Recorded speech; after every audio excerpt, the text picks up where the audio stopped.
Sandy Gilpin. How are you? I'm great. How are you, Ben? I'm really good, thank you. I'm super excited that you're here. You know, you and I we met. I don't know. It's been a few months ago now at the Lunch and Learn, and I didn't really know the depth to which your business operated and where your expertise lied until we exchanged a few emails. I got to kind of look at your website and dive in on things. And I'm really looking forward to picking your brain, specifically because, I know that you specialize in many different things with coaching and rituals and, all of these great things. But right on your website, and I'm going to butcher it, but somewhere on the heading, it basically says something to the extent of navigating life's transitions with grace and hope. And it's got this really positive message to it. Which I think is so powerful because, the only constant is change. And for so many people, we encounter these, I'll call them milestone transition moments. And I just can't wait to pick your brain and dive into all things transitions and, how to effectively go through all of these changes that people encounter in life and things like that. But before we do, if you don't mind humoring me, in our email correspondences, you had brought me up to speed a little bit on what I'm going to call a major life transition for you. And I don't want you to share anything you're not comfortable with, but I do feel like it's relevant because it paints the picture of somebody who has experienced very significant life changes at even a later stage in life, which I just think is so important for people to hear because, we're always self-identifying and, figuring out who we are. And so this idea that can even change, later on is I think really unique. So if you don't mind, I'd love to start kind of hearing that background story of your relevant, significant, big life change, and kind of dive in from there. Absolutely. And because we're on a podcast, I'm doing air quotes right now. So we'll talk major milestone or major life change. Absolutely happy to talk about my major life change. And really, I think that's the key that has me sitting in this chair today is that without going through what I've gone through, I wouldn't be doing what I'm doing. I wouldn't be where I am. And so we'll kind of rewind to about 4-ish years ago. And I was married. I have 2 kids. They're twin daughters, almost 15. They're fabulous, except when they're not. And they know that I say that. So every parent is listening going, yeah, right. Yeah. Totally on board there. So I was in a marriage that was fine. We were fine. We live here in Durango. Durango is a great place to live. It's a great place to raise kids. I have had at the time a good career. All of that was sort of bubbling along. I sort of felt like something wasn't right. I sort of felt like something was missing. I couldn't quite put my finger on it. I also just didn't feel fully alive, which I could get to later. So anyway, I, without going into too many details, but essentially found out that the marriage that I was in was not the marriage that I thought I was in. And so I made a discovery, actually several discoveries of some really big lies that had been going on that essentially rocked my foundation. And so I had no idea where my solid ground was. And so I had learned these things. I'd found out that my marriage was not what I thought it was. I found out that my husband at the time was not who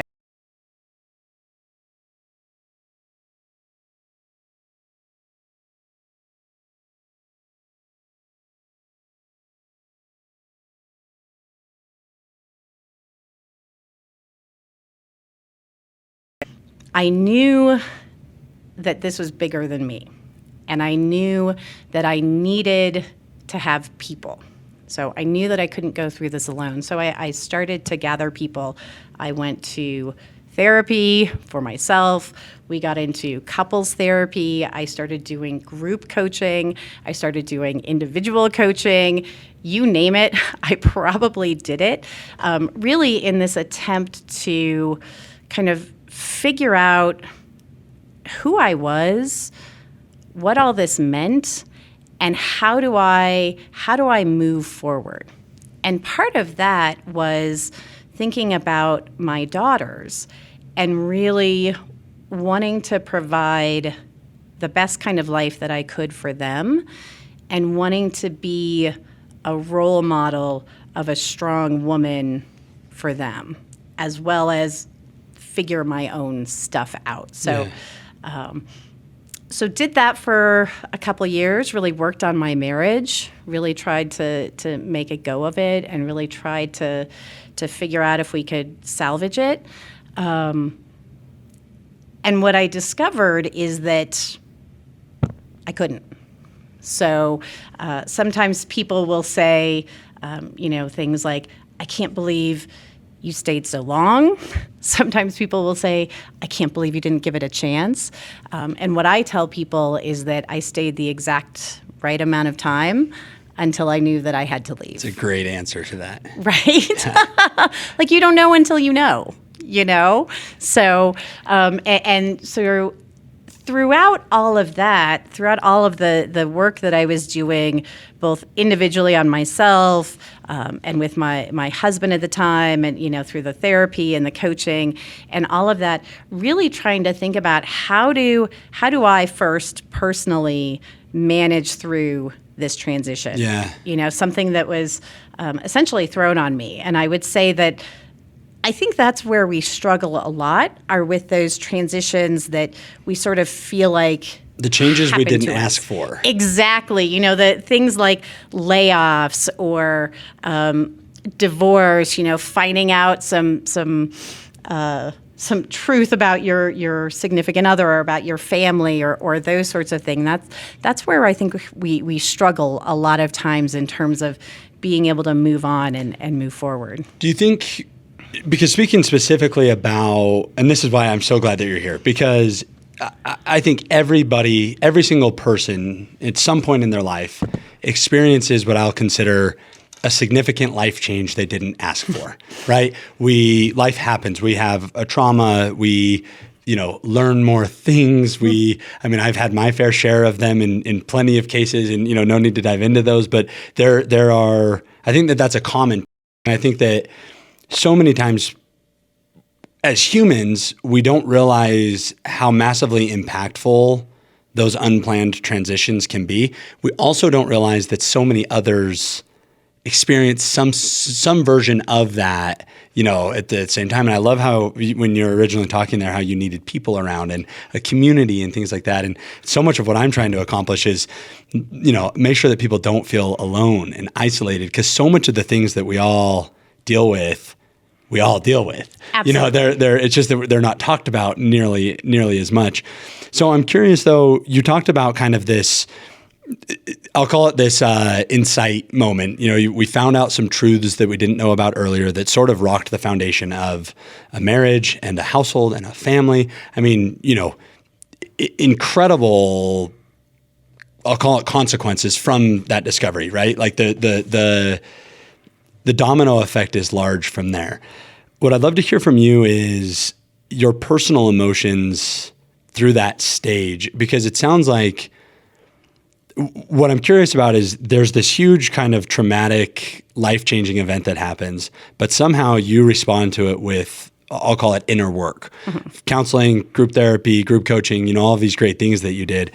Was that because you were trying to prevent change, or because you knew change was coming and you were trying to process it? Or just walk me through kind of the mindset on, because I just relate so much to knowing that, you've got 2 daughters, there's all this stuff that you've built that you're trying to keep together. And I'd love to hear from you, those early stages, what you were feeling and why you sought the help that you did. Well, and that's a great question. I don't know that it's been phrased to me in exactly that way before. And so thinking back, I think the very first thing I knew was that I didn't know, right? Like I had I can't tell you if I was trying to prevent change or if I knew that change was happening. If I'm being honest, it was probably the former, right? Like trying to stop whatever was going on. But I just knew that it was so huge that whatever it was, I had very few tools to be able to deal with this a change of this magnitude.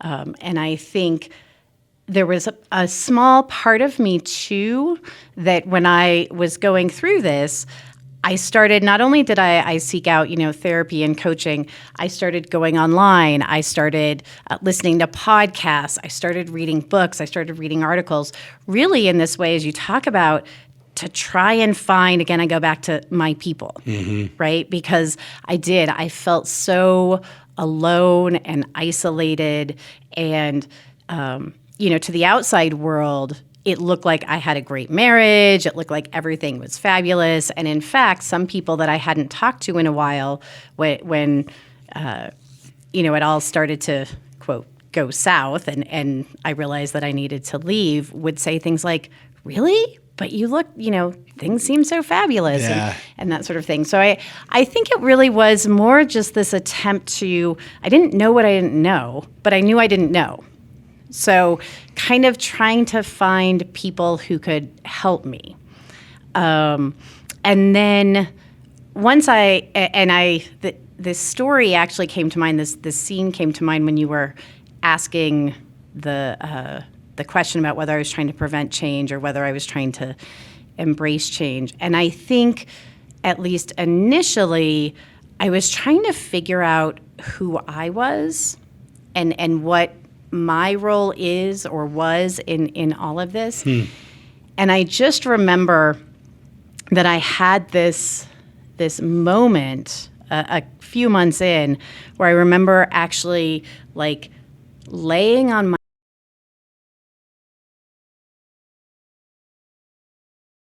hurt, and I started crying, and I still journal, but I had been journaling. And I just remember I was writing in my journal, I am broken. I am broken. I am broken. And just had this kind of like a breakdown. And then the next morning, I remember waking up and it was like I had kind of gotten rid of that. And I was like, okay, I think I can, I suddenly felt like maybe I'm not actually broken, right? So it was this idea of kind of getting something out into the open that I had been afraid to talk about or to even admit, helped it become less scary. Yeah. Well, how interesting and obviously in hindsight I can smile, I can give you a little bit of a hard time for that, but it's so common that somebody would have something happen to them or a life change, occur. I think, abusive relationships, people who start to learn a little bit more information, if it's religious upbringings or, friend groups or like closely held beliefs that happen in, in people's social circles and things like that, that there would be that tendency to think there's something wrong with them when there's these other influences happening, causing the change. And so, because I don't think that that's uncommon at all. And how great to know that, you put it out there and you realize how untrue that is. You're not broken. Absolutely. You're having something happen to, change is happening. Right. And it really was like that. I kind of think of that as sort of this turning point where once I was able to get it out there, I was like, wait a minute, I'm not actually broken. I just don't know who I am. I was going to ask that. So because I think a lot of times when these huge life transitions happen for people, there's a lot of times it's core, or, our core selves that are having to evolve a little bit. I'm married, or I'm, X religion, or I do this for my job, or this is my hobby and now I'm injured, or, there's these things that we identify as that then have to change with it. So in a lot of ways, part of us have to evolve, as these life changes are happening as well. Is that a safe assumption? And is that a healthy response, or is that something that you help coach people through? Absolutely. I mean, I think a lot of times what happens is life sort of happens, right? And we just kind of bebop along and we go to our job, or we raise our kids, or we're married, or we're in a relationship. And we don't necessarily think about, one, how it pieces together, and two, who we are personally in a relationship. So I would say one of the key things that I did and that I do with my clients is really talk to them about their values. And I know that this has been a conversation that you've had with some previous guests on your podcast, right?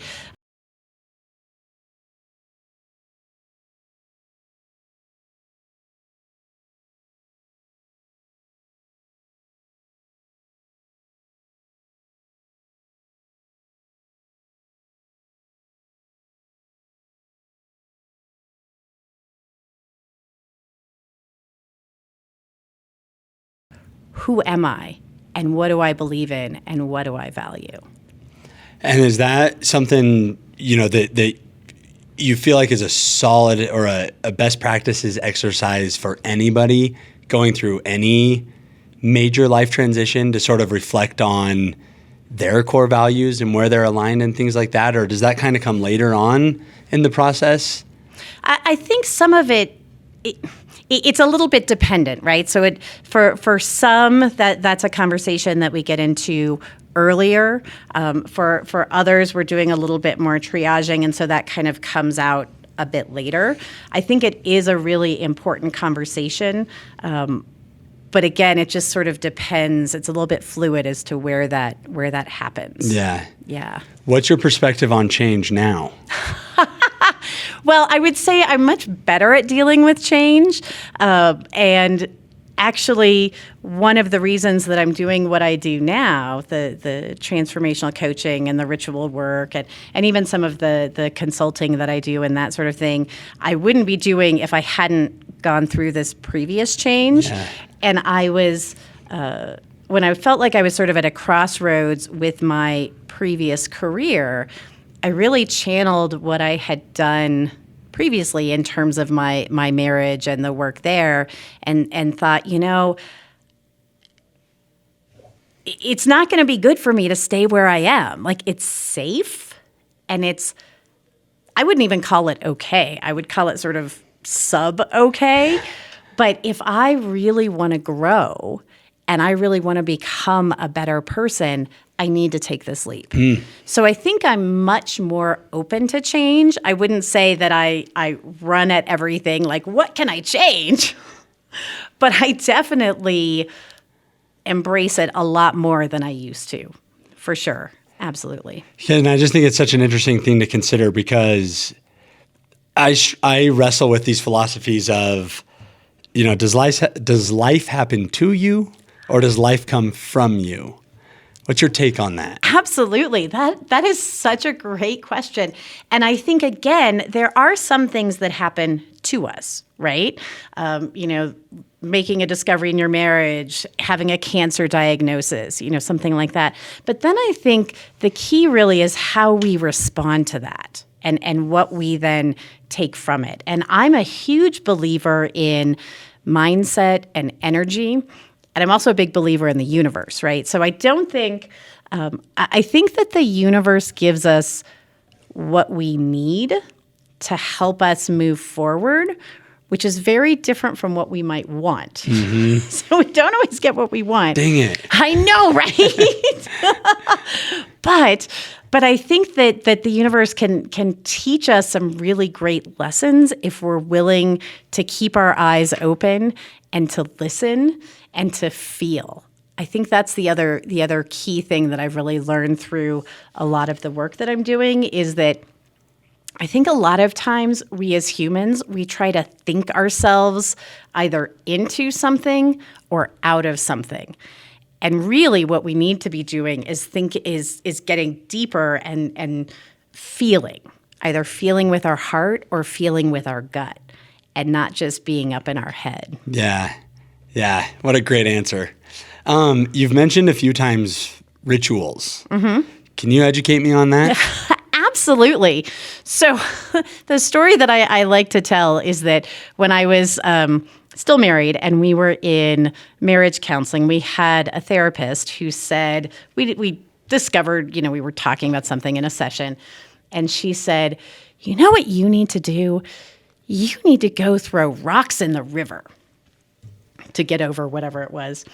And I said, yes, I'm going to go throw rocks in the river. So I went and I gathered these rocks and I got them, and they were put in the trunk of my car, and they rolled around in the trunk of my car for months because I could never find the time to go to a river. And probably some of your listeners know that we live in Durango. We're right by a river. Right here. The river is literally 5 minutes from.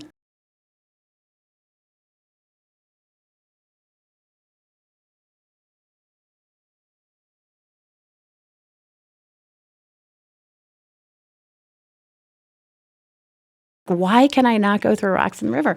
And I sat down and I realized, it's like, throwing rocks in the river is exactly the wrong thing for me symbolically for what and I don't even remember right now what it was, but for whatever it was that I needed to process through.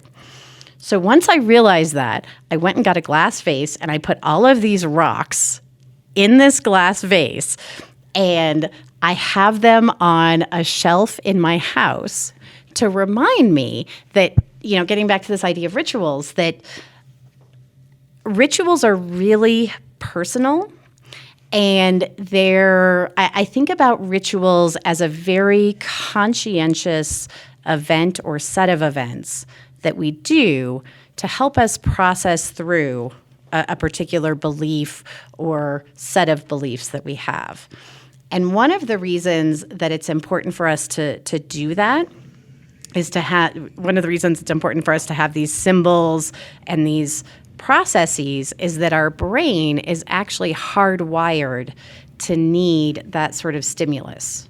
So it goes back to what I was saying earlier, where we can't just think ourselves out of a problem. We have to do something. We have to do something. Even if it's ritualistic, even if it's a ritual. Yeah, absolutely. I would say not just even if it's a ritual, but especially if it's a ritual.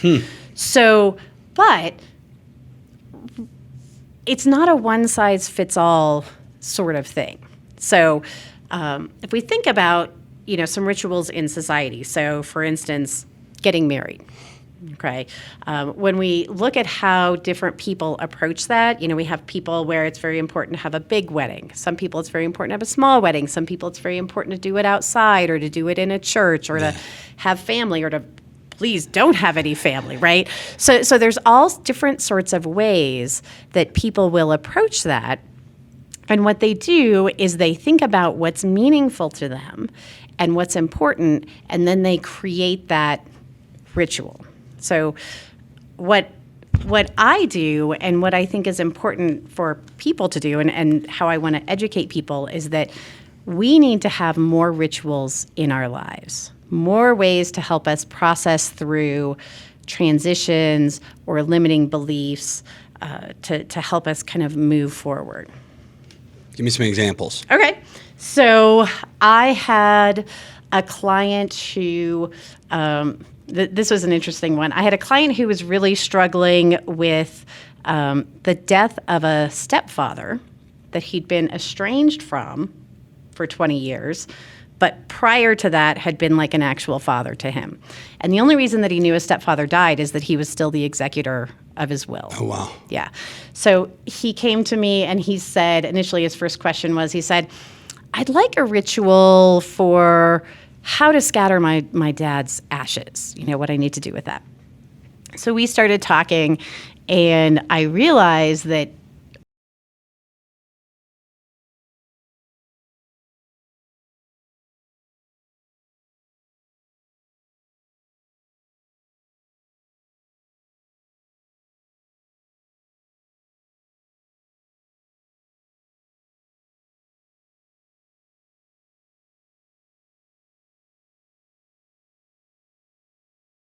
of work her into the mix.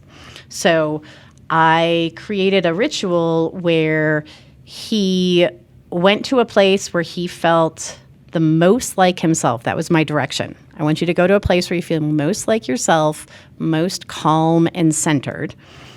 And when I told him that, he said, "Oh, I know exactly where that is," which I thought was interesting. And he had to do some writing to his stepfather about some of the feelings and some of the things that had happened when he was younger. And then he had to burn the letter and put it with his stepfather's ashes.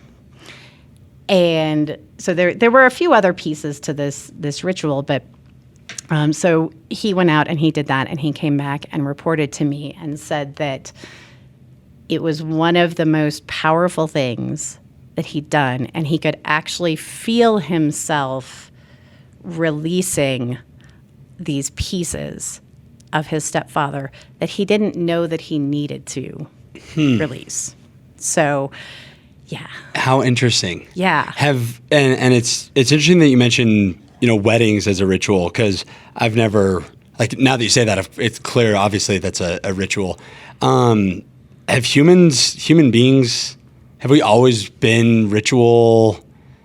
I don't even know the word for it. Ritualistic, or have we always rituals? Participated in rituals, through our evolution and something that that comes natural to us, or is it kind of a newer thing in terms of humans participating in rituals? Do you have any idea? Yeah, absolutely. I mean, having rituals is something that humans have done since earliest times. I mean, if you look at, there's some great anthropological, it's a big word, some great anthropological work that's been done looking at rituals in different communities and different times and that sort of thing. And we've always had some sort of ritualistic behavior, whether it's a rite of passage ceremony, whether it's something that people would do before they would go on a big hunt, death rituals, all of those sorts of things we've absolutely always had. And is it because it helps us process emotions? What help me unpack the significance of rituals a little bit deeper. Right? So it does, it helps us process emotions. And what a ritual also does is it triggers in the brain, hey, what's going to happen is important. Pay attention to it. Like, this is a big deal. This is a big deal. Yeah. So it cues our brain into that. And then that starts, and I don't know all the technical terms for all the brain chemistry, right? But that starts the brain kind of functioning and processing in a different way than us just sort of thinking okay, yeah, maybe this is a big deal. Right. It's why it's important to, I'm just thinking recently I lost my dog of 14 years, and it was a big deal for me. But absolutely, it was important that we went through the whole process with the kids and buried him and made sure everybody participated and things like that. I was viewing it through the lens of a need for closure. But hearing that makes so much sense, because it's almost like it cues up your brain to say, hey, pay attention. This one matters. These ones this needs to stick. I'm processing some important information here, good or bad. So, do you advise people to create their own rituals, or what's best practices for, rituals? And what about these other life changes that aren't nearly as tangible? You gave me the example of, somebody who lost their father-in-law, huge deal. What about the person that just got laid off? What about the person that, those things that aren't necessarily as enormous as a death or things like that? Do you encourage people to establish rituals around things like that too? Absolutely. I mean, I think whenever there's any sort of transition, and it doesn't have to be as big as a death. It could be anything smaller. I mean, I've done rituals for myself when I've had some friendships that have sort of, kind of petered out or that sort of thing. And it's a way to, again, help give your brain some closure. I mean, I think, that's just as legitimate, and that's an emotional response as well. Having that closure, you talk about the death of your dog, and being able to process and move on. And I think absolutely, I would certainly encourage people to think about rituals for themselves that are meaningful. So, for instance, I know for some people, it's really meaningful to, if we go back to the death of a pet, it's really meaningful to find a place to bury their animal. For somebody else, that might be like, oh, no, I don't want to, not at all. Don't suggest that I do that, right? Other people like to have them cremated, or, there's a whole variety of things that we can do. And I think the key is to really tap into what's important for us. So if we go back to me not being able to throw rocks into the river, for me, that was a violent thing that didn't feel right for what I needed to get past and what I needed to process. And what I ended up doing a number of months later was a much gentler ritual about, long story short, putting some leaves into a lake. And so that was a much different sort of feel for me. Yeah. So... yeah. And I've talked to some people, for instance, when they're going through a divorce and they'll say things like, oh, yeah, I burned these photos or that sort of thing. And that really spoke to them. And then I have other people who say, oh, no, I would never, that feels horrible to burn something. So I think it is very individual. And then are they meant to be one-time occurrences? Are they meant to be repeated? Do people establish recurring rituals? How does that stuff work? Absolutely. So what I tend to focus on are more of those one-time kind of ceremonial type rituals. But I think there's also a point, there's an importance to more regular rituals, daily or weekly or that sort of thing. And I think the key with those is making the distinction between. So for instance, I don't know about you, but I drink coffee in the morning. I usually don't think about how I make the coffee, right? I'm mostly asleep. I go downstairs. I boil the water. I'm French press people. So I boil the water, pour it in the French press, check my email, do whatever. It happens every day. It's a habit. However, if I wanted to make it more of a ritual, what I would do is I'd really focus my attention on every step that I was doing.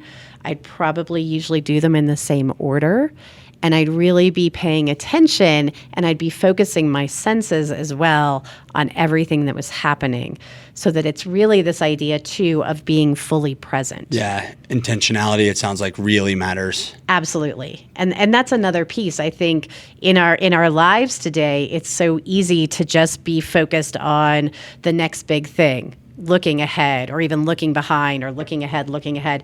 And we don't tend to focus on the present. And that's another thing that either a one-time ceremonial type ritual or even a more regular practice can give us, is this idea of slowing down and really being present and just being. Tell me more about that. Because the idea of being present, it's relevant to me right now. I've kind of been going down I've had kind of an intentional journey the last year or so.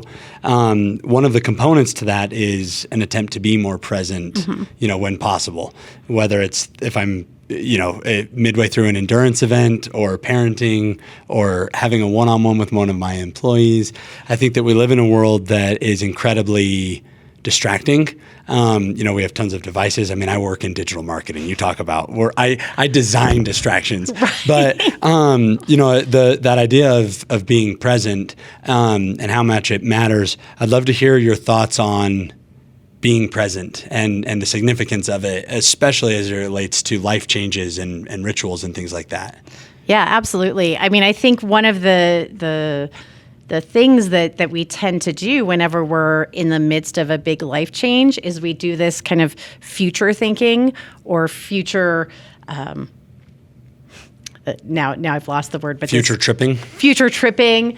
We catastrophize, and so we a lot of times we're wired to see the bad and not necessarily see the good. Yeah. So we'll immediately go to worst case scenario and that sort of thing. And so it's really important to back up. And again, thinking about the way that we're wired, it's really important for us to back up. And if we're fully present in the moment, we're going to make better decisions.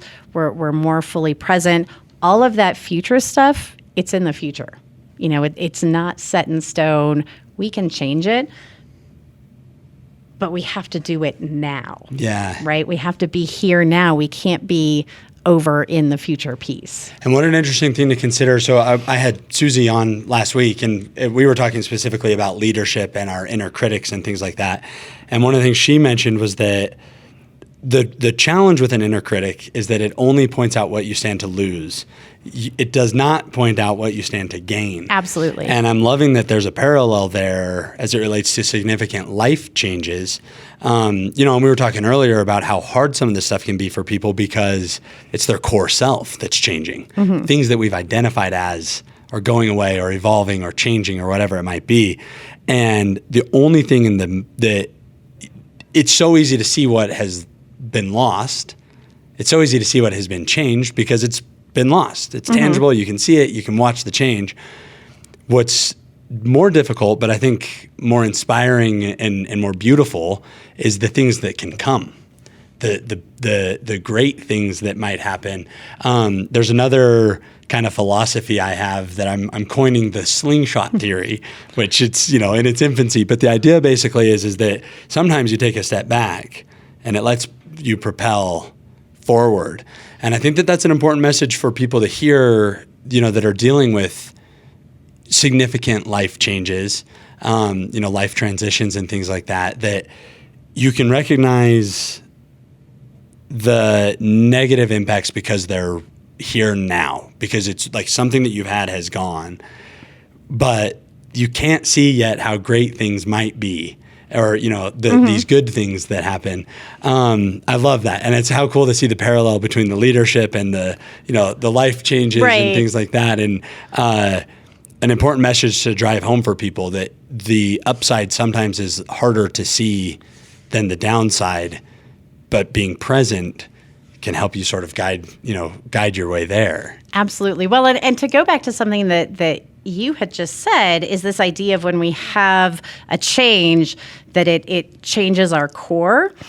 And I think that's the key with knowing who you are and knowing what your values are, is that then it's actually not the core that's changing. Your core is still there. It's really these other pieces. And if you actually know who you are at the core, I think it's easier to stay present, and it's easier to see a positive future and to have a positive outlook.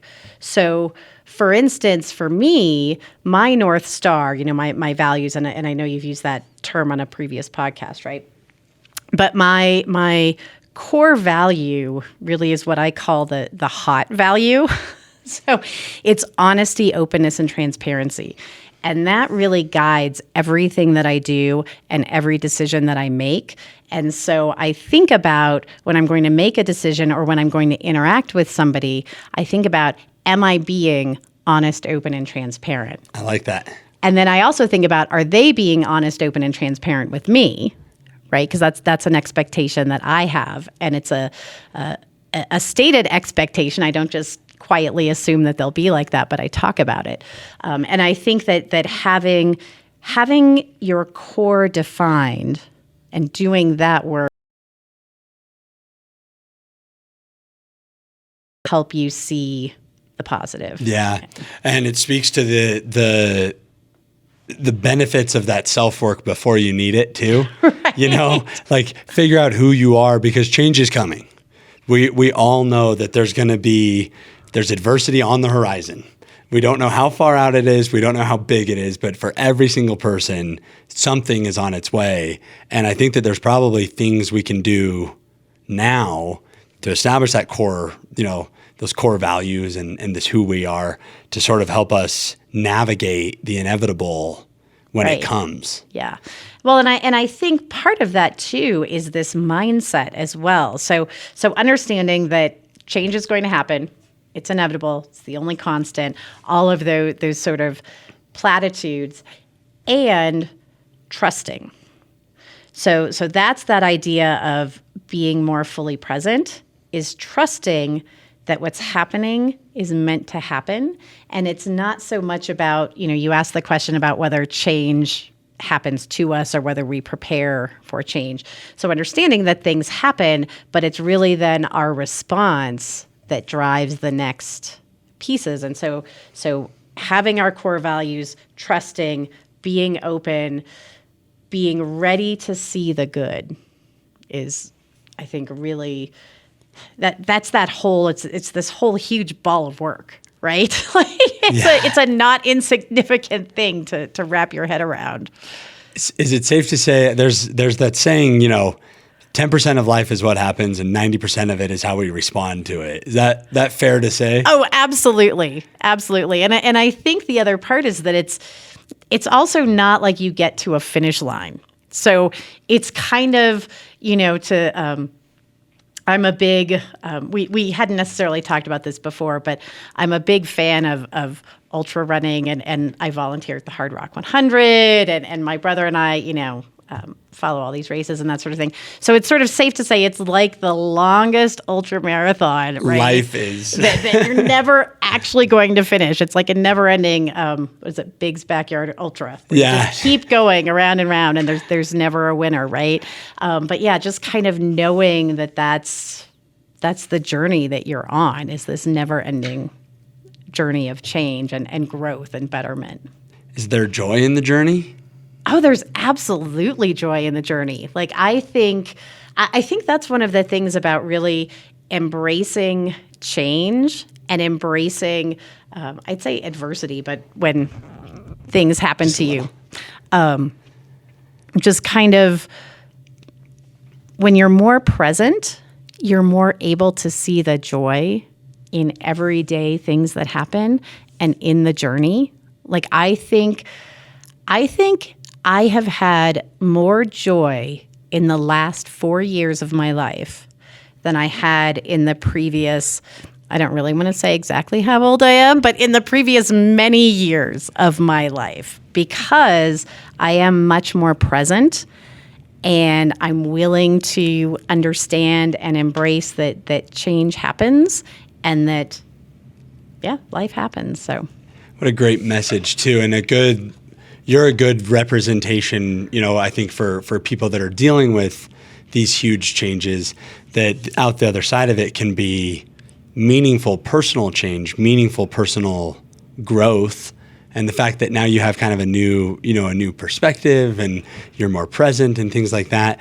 It's cool to see, because it's like we were talking about at the beginning of the podcast, that so many people, I think, deal with these life transitions behind closed doors. Mm-hmm. Like, grin and bear it, figure it out, we don't need to talk about it or whatever.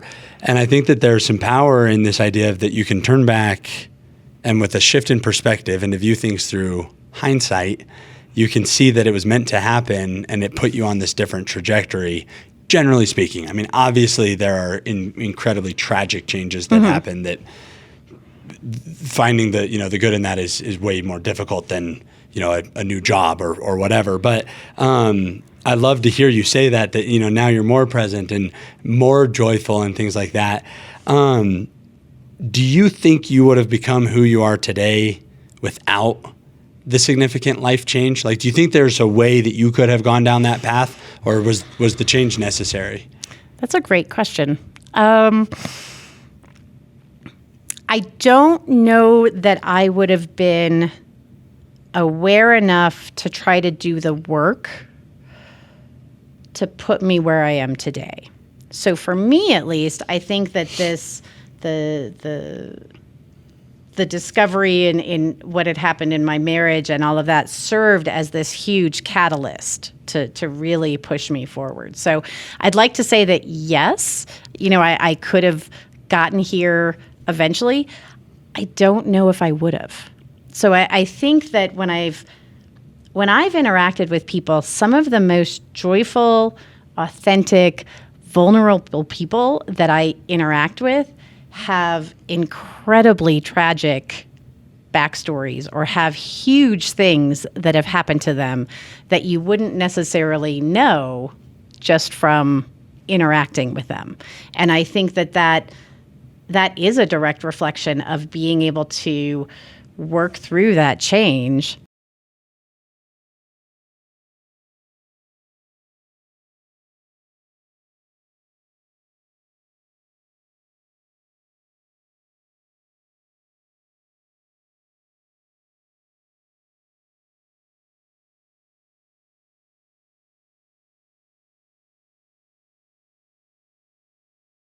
Wrong person with an easy past. Right?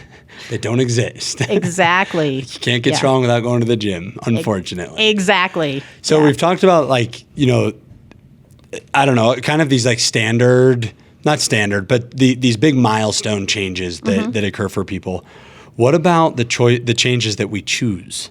The person that's listening right now that should leave their marriage, or the person that's listening and should quit their job or should sign up for the hard thing or, whatever. What's your advice or in your perspective of, I'll call it chosen change, these paths that they're scary to go down though, because talking about, being present and relating it to that inner critic conversation, what you're about to lose, but you don't know yet what you're about to gain, which is probably for so many people, I think one of the most scary moments in time that exist. Like, I'm going to sacrifice all this because something else might happen, but it might not. What's your perspective on chosen change and your advice to people that are contemplating intentionally having big life changes? Right. Well, and I will say that I went through an intentional, chosen big life change about 7 months ago when I decided to quit my job. So I had a pretty good job, made pretty good money. It was steady. I brought home a paycheck twice a month, every 2 weeks or so. And I deliberately left all that behind, partially because where I was working, I had a crisis of values. So the values at my organization were no longer, they were in conflict with my values. And so that really kind of living by my values helped necessitate helped make the change, right? Because I knew that I couldn't continue to be where I was and honor my values. So I think for anyone who is thinking about this chosen change or thinking about a big leap, the key really is getting in touch with your values and thinking about, okay, what's important to me? What do I value?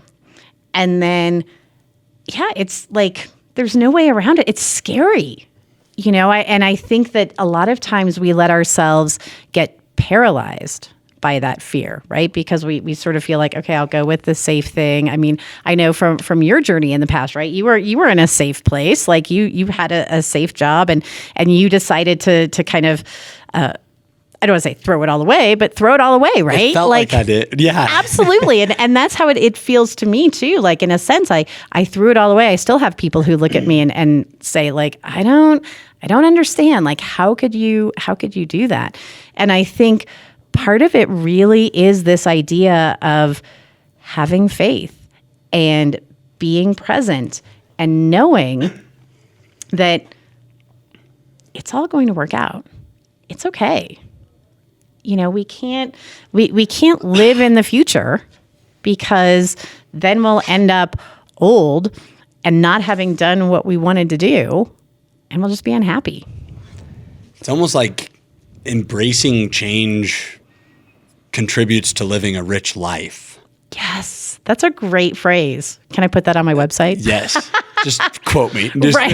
Trademark it. But, that's right. Because, I'm kind of thinking, I've been talking about, this journey that I've been on of chasing greatness and exploration and whatever. And really what it boils down to is trying to get all the information possible to live as rich of a life as possible. And a lot of times that has presented itself in doing things that are scary, having hard conversations, taking chances, starting podcasts, whatever it might be.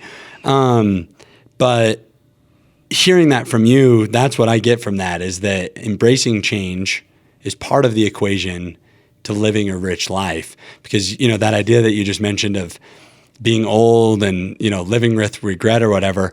The other thing too, I think that's worth noting is that we've talked about in many cases now that change is inevitable, and resisting change is likely futile. Who is that? The Borg from Star Trek?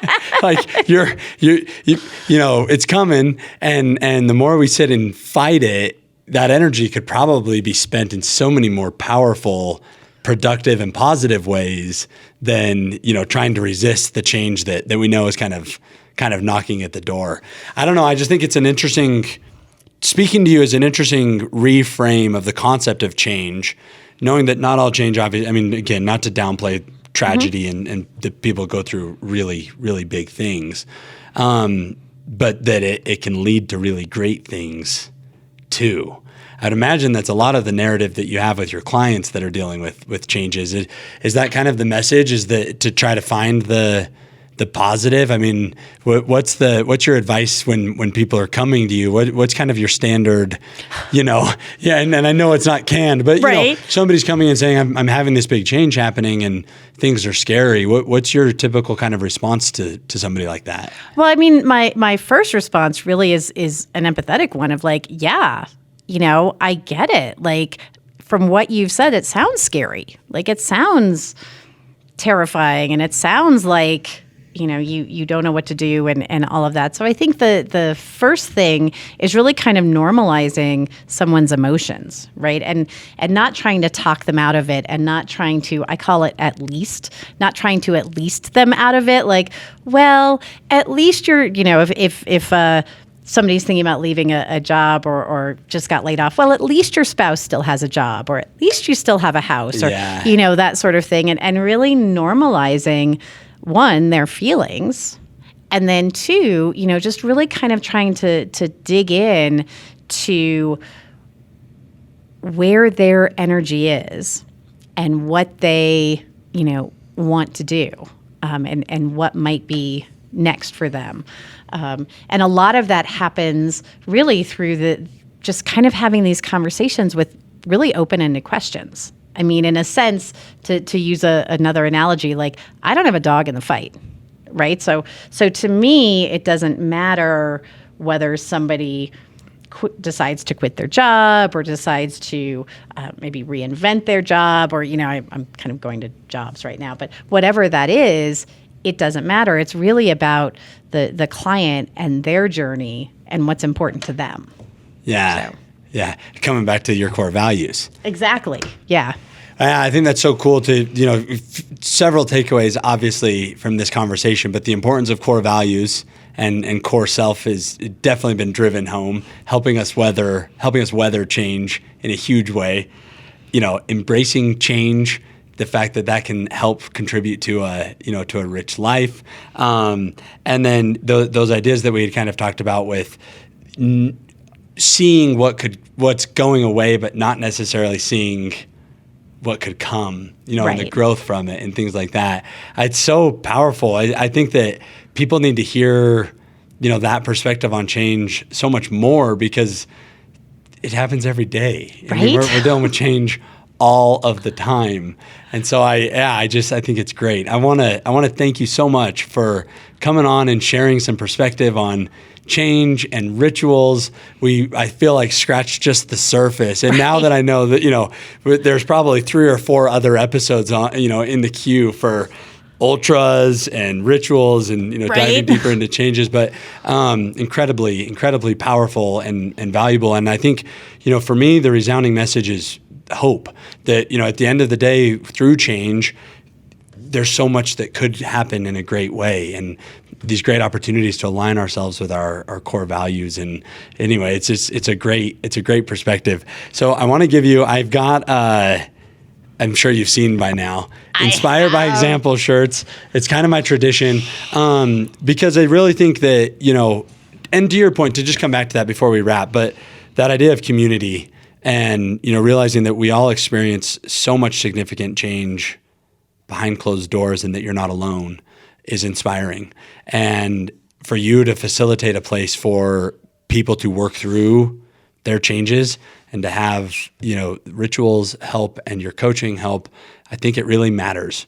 And so I want to thank you for doing the work that you're doing, because it is literally inspiring by example. And to see where you are now after your significant life change is huge. So I just want to end with that and tell you how much I appreciate letting me pick your brain and sharing the message, the positive message and creating the community that you are, because it matters.